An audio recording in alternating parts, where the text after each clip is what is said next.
भाई साहब हनुमान जी, भाई साहब मैं शहीद मार्ग इसमें बैठा हूँ परिजनों को लेके। मैं भाई साहब निवेदन कर रहा हूँ, आपसे आग्रह कर रहा हूँ कि आप इसमें पधारें। और मैं क्या भाई साहब, मैंने आमरण अनशन की घोषणा कर दी है, तो आप पधारेंगे भाई साहब।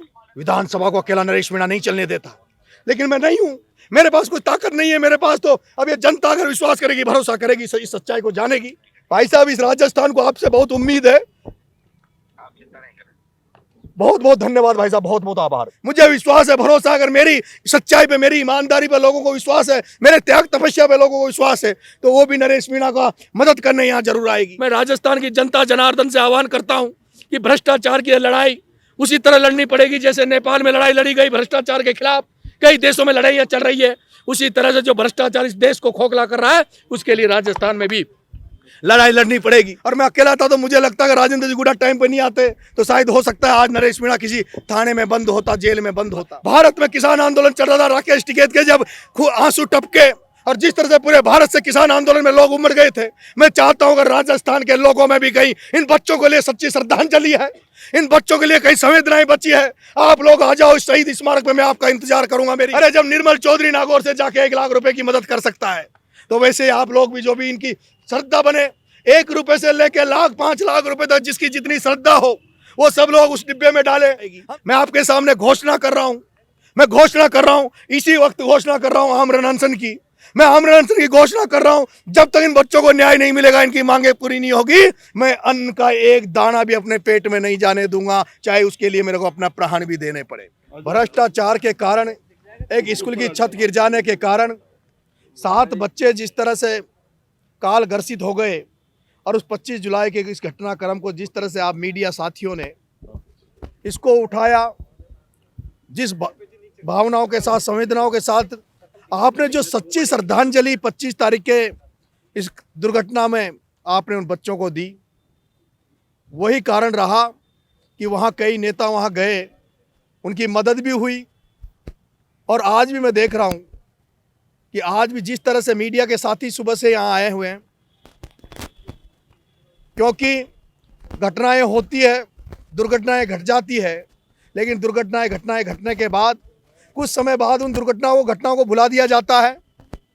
फिर से एक इंतजार किया जाता है कि फिर से कोई घटना घटे और फिर से चर्चा चले। 25 तारीख को जो ये घटना घटी है वो भ्रष्टाचार के कारण घटी है। जिस तरह से भ्रष्टाचार का बरगद का पेड़ की जड़ें हर सरकारी दफ्तर तक पहुंच चुकी है, हर राजनेता तक, घर तक पहुंच चुकी है, उसका कारण रहा कि ये घटना घटी है। आज 40 दिन जेल में रहने के बाद मैं जब आज जयपुर में था तो मेरे पास 50 दिन इस घटना को होने के बाद उन बच्चों के परिजन मेरे पास आए। उन्होंने कहा साहब 50 दिन हो गए, हमें न्याय नहीं मिला, जो अपेक्षा हम न्याय सरकार से करते थे। हम लोग जो माननीय वसुंधरा पूर्व मुख्यमंत्री थी झालावाड़ की, उनके क्षेत्र से होते हैं। हम लोग ओम बिरला जी जो स्पीकर हैं उनके एरिया से, जो हड़ौती से आते हैं। हम लोग शिक्षा मंत्री मदन दिलावर जी के क्षेत्र से आते हैं। हम लोग जो मुख्यमंत्री भजन लाल जी से अपेक्षा करते थे, जिस तरह से मुख्यमंत्री जी और सरकार है जिस तरह से एरोप्लेन में मरने वालों को 1 करोड़ रुपए देती है, हम लोग जिस तरह सांप्रदायिक दंगे में मरने वाले को उदयपुर में 50 लाख और सांप्रदायिक दंगे में मरने वाले रामगंज में 50 लाख दिए जाते हैं, तो इस हमारे जो 7 बच्चे मरे वो सरकारी सिस्टम और भ्रष्टाचार की भेंट चढ़ गए, भ्रष्टाचार की वजह से मर गए। लेकिन अगर हमें न्याय मिला, न्याय दिया, सरकार ने कुछ दिया, तो हमें दिया 5 लाख की एफडी और 5 लाख कुछ, और ये बकरियां दी है। ये बकरियां मैं आपके सामने लाया हूँ, वहीं से लाया हूँ, उन्हीं गाँव से लाया हूँ। इनको कहा भाई आप बकरी लेके आओ। इन बकरियों को जो और जैसी घटना हो जाती है वहाँ संविदा में नौकरियां दी जाती है, पैसा दिया जाता है, लेकिन ये माननीय वसुंधरा राजे जी जो पूर्व मुख्यमंत्री थी, 10 बार से सांसद है, उनके क्षेत्र में इतनी दुखद घटना हुई और वहाँ दिया गया रोजगार के नाम पर, उनको मजबूत करने के नाम पर, उन भील समाज के, दलित समाज के, लोधा समाज के बच्चों के नाम के उनके परिजनों को उसमें दिया गया 5 बकरियां और 1 बकरा दिया गया। 5 बकरियां 1 बकरा दिया, जिसमें से भी एक जने को तो 5 बकरियां दी, उसमें से दूसरे दिन 1 बकरी मर गई। मैंने आज पूछा बकरी का मामला कहाँ से उठा। मैंने आज जब इनसे पूछा कि भाई आपके उनके बच्चों के माता क्यों नहीं आई, बच्चे क्यों नहीं आए, तो बच्चों के उन्होंने परिजनों ने कहा कि साहब हमें जो सरकार ने 5 बकरियां दी है, हमारे घर में खेती बाड़ी नहीं है, धंधा पानी नहीं है, हमारे तो कच्चे झोंपड़े हैं, हमें जो 5 बकरियां दी है, हमारी पत्नियां, हमारी जो महिलाएं हैं वो उन बकरियों को चरा रही है। उनको डर है कहीं बकरी इधर आ जाते और उन बकरियों को कोई चुरा ले जाता। ये लोग ऐसी जगह है, ये वो लोग हैं, ऐसी जगह है जो ये भी नहीं जानते थे कि सरकारी कोई इस तरह की घटना में कोई 1 रुपया भी मिलता है। लेकिन जब नरेश मीणा ने जाके वहाँ कहा कि इन बच्चों को, इन परिजनों को 1-1 करोड़ रुपए मिलना चाहिए, तो उसके बाद इनमें कुछ चेतना आई, जागृति आई। उसके बाद ये लोग आए, हम यहाँ पे धरने पे बैठे हैं। धरने पे इनको संवेदनाओं के लिए, इनको श्रद्धांजलि के लिए, इनके न्याय के लिए हम लोग बैठे हैं। मेरी मांग है सरकार से, इन बच्चों के परिजनों को 1-1 करोड़ रुपए दिए जाए। मेरी मांग है सरकार से, इस पूरे मामले की न्यायिक जांच हो, ताकि न्यायिक जांच के कारण उस पूरे बेल्ट जो है बारा और झालावाड़ का जो बैकवर्ड बेल्ट है, उसके स्कूलों के हालात, वहाँ के चिकित्सा के हालात सरकार के सामने आ सके। इसलिए मेरी न्यायिक मांग है। मेरी मांग है सरकार से, जो भी दोषी है, वो मास्टर दोषी नहीं थे, उन निर्दोष मास्टरों को क्या दोष जो 2-3 साल पहले वहाँ लगे होंगे। स्कूल कोई 2-3 साल पहले थोड़ी बना है। स्कूल तो अभी बीजेपी की सरकार में भी मुझे नहीं लगता बना होगा। स्कूल तो पता नहीं कब बना है, कौन सी सरकार में बना है। लेकिन ये जो सरकारें आती है, बदल जाती है, जाती है, बदल जाती है, लेकिन ये जो सिस्टम है, भ्रष्ट सिस्टम है, ये नहीं बदलता। इसीलिए आज यहाँ बैठे हैं, उन बच्चों को न्याय दिलाने के लिए बैठा हूँ और उनको ये भ्रष्टाचार के खिलाफ लड़ाई लड़ रहा हूँ। आह्वान कर रहा हूँ आप मीडिया साथियों का, जिस तरह से आपने इस मुद्दे को उठाए रखा, जिस तरह से इस मुद्दे को बनाया, आपका अगर सहयोग रहा, इन बच्चों की संवेदनाएं, आपकी संवेदनाएं इनके साथ रही, श्रद्धांजलि सच्ची रही, मुझे विश्वास रहा आपकी वजह से। जब मैं आया तो यहाँ ताला लग रहा था। इस शहीद स्मारक पर सबके धरने प्रदर्शन होते हैं, लेकिन नरेश मीणा धरना प्रदर्शन देने आया तो यहाँ ताला लग रहा था। मैंने पूछा, भाई ये ताला क्यों लग रहा है? किसी ने पूछा कि जैसे इनको पता लगा आप आ रहे हो, ताला लगा दिया गया है। लेकिन मैं आप मीडिया साथियों का धन्यवाद दूंगा, जिस तरह से मीडिया साथियों ने उस ताले को, इस अत्याचारी सरकार को बताया। उसके बाद मैं 9 बजे बैठा और 3 बजे के लगभग वो ताला खोला है इन्होंने। ये आप सब मीडिया साथियों की, ये जो युवा साथी बिना बुलाए आए हैं, मैं, क्योंकि मुझे पता था अगर मैं मीडिया में लीक कर दूंगा या मैं प्रशासन को इस बात का पता लग जाएगा कि नरेश मीणा परिजनों को लेकर शहीद स्मारक पहुंच रहा है, तो मुझे विश्वास था, जैसे झालावाड़ में उठा के पटक दिया था, नरेश तुझे शहीद स्मारक तो नहीं जाने देगा प्रशासन, बीच में से उठा लेंगे, इन परिजनों को गायब कर देंगे। इसलिए मैं चुपके से अकेला यहाँ आया था, किसी को लेकर नहीं आया। लेकिन जो आपने ये युवा साथी, छात्र साथी, इस गर्मी में, इतनी भयंकर गर्मी में जो आए हैं, मैं राजस्थान की जनता जनार्दन से आह्वान करता हूँ कि भ्रष्टाचार की लड़ाई उसी तरह लड़नी पड़ेगी जैसे नेपाल में लड़ाई लड़ी गई भ्रष्टाचार के खिलाफ, कई देशों में लड़ाइयाँ चल रही है।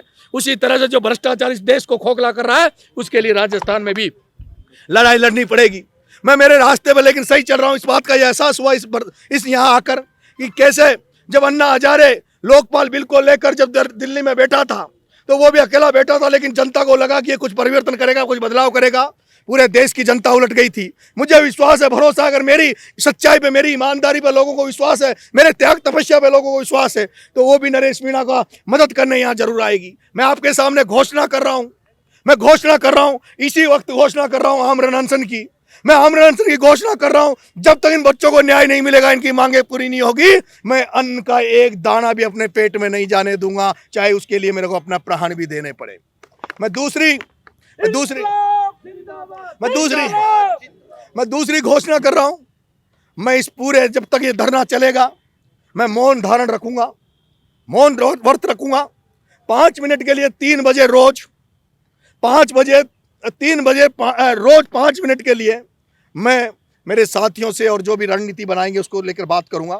पूरे धरने को जिस तरह से मुझे लगता है, अगर राजेंद्र जी भाई साहब यहाँ नहीं आते, गुड्डा साहब, और मैं अकेला था, तो मुझे लगता है अगर राजेंद्र जी गुड्डा टाइम पे नहीं आते तो शायद हो सकता है आज नरेश मीणा किसी थाने में बंद होता, जेल में बंद होता। मैं धन्यवाद दूंगा राजेंद्र गुड्डा जैसे नेताओं को जो इस संकट की घड़ी में खड़े हैं। मैं उन राजस्थान के तमाम नेताओं को, NGO सबको आह्वान करता हूँ कि इस लड़ाई में इन बच्चों को न्याय दिलाने के लिए, बच्चों की संवेदना, इनको सच्ची श्रद्धांजलि देने के लिए आप तमाम लोग निकल जाओ। राजस्थान के जिस भी कोने में रहे, जैसे भारत में किसान आंदोलन चल रहा था, राकेश टिकैत के जब आंसू टपके, और जिस तरह से पूरे भारत से किसान आंदोलन में लोग उमड़ गए थे, मैं चाहता हूं अगर राजस्थान के लोगों में भी कहीं इन बच्चों के लिए सच्ची श्रद्धांजलि है, इन बच्चों के लिए कहीं संवेदनाएं बची है, आप लोग आ जाओ इस शहीद स्मारक में। मैं आपका इंतजार करूंगा। मेरी जब तक अगर नहीं न्याय मिलेगा, जब तक मेरा शरीर आपके लिए इंतजार करेगा।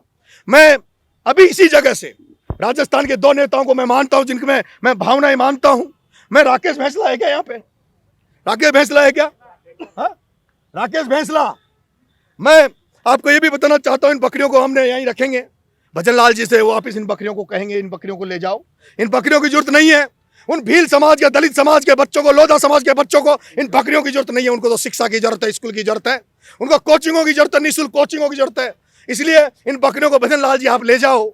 और अगर इन बकरियों से अगर किसी का रोजगार बढ़ता हो तो भजन लाल जी आप इसको ले जाओ। एक मैं आपसे माध्यम से, मीडिया के माध्यम से एक निवेदन और कर रहा हूं। कई मिशन क्राउड फंडिंग के चलते हैं देश में जब कहीं अन्याय होता है, लेकिन मैंने कभी मिशन कभी नहीं चलाया, कभी जनता से जन सेवा से, जनता से कभी मैंने किसी के लिए पैसा नहीं मांगा, क्योंकि हमारे गाँव में, हमारे इलाके में हर घर में ऐसे हालात है जो हर घर को मिशन की जरूरत है। कई बार मिशन चलते हैं, लोग कहते हैं भाई साहब इस मिशन में आप भी पार्टिसिपेट करो, आप भी अपने फेसबुक पे डाल दो। मैं कहता हूं मैं एक दिन डाल दूंगा। मेरे इलाके में तो रोज यही हो रहा है, रोज हर घर को जरूरत है, इसलिए मैंने मिशन नहीं चलाया।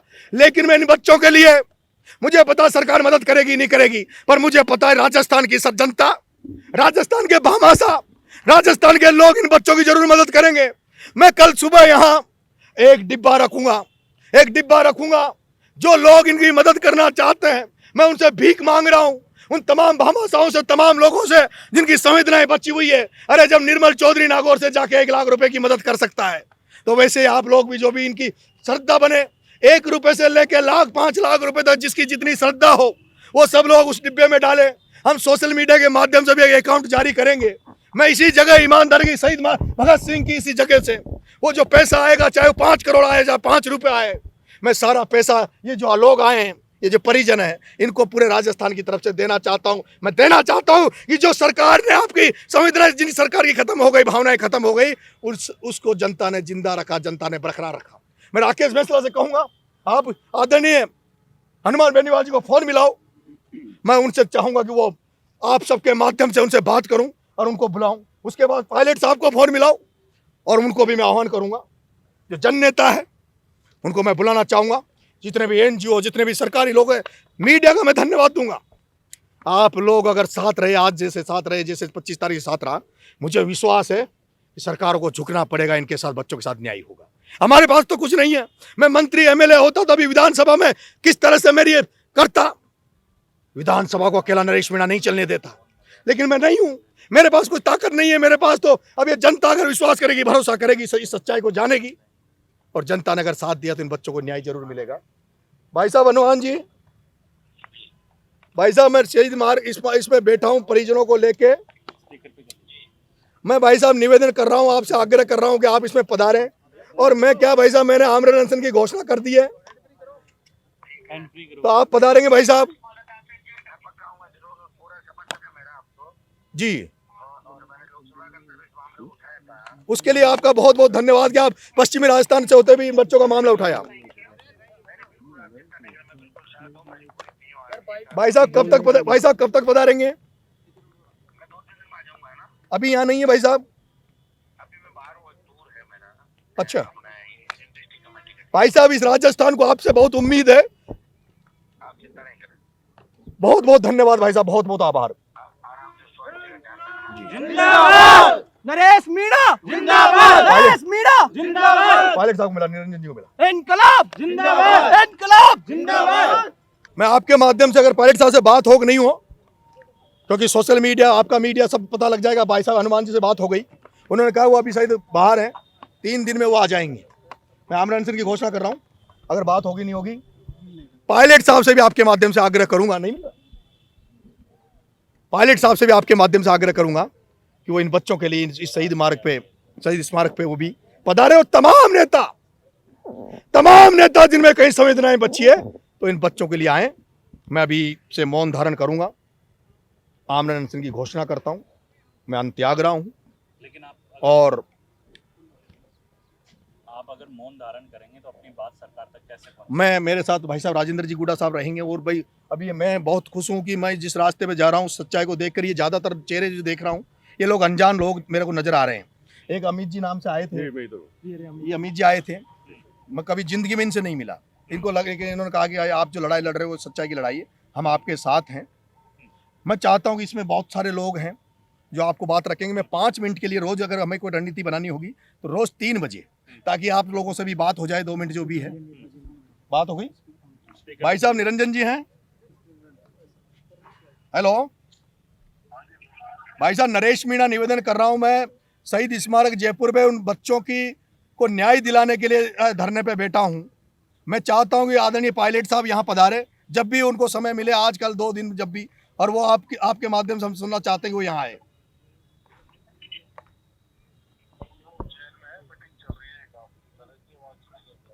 उज्जैन में है, मीटिंग चल रही है। पर भाई साहब ने मैसेज दे दिया, हम चाहते हैं कि वो बच्चों का मामला है, पार्टी दल से ऊपर उठकर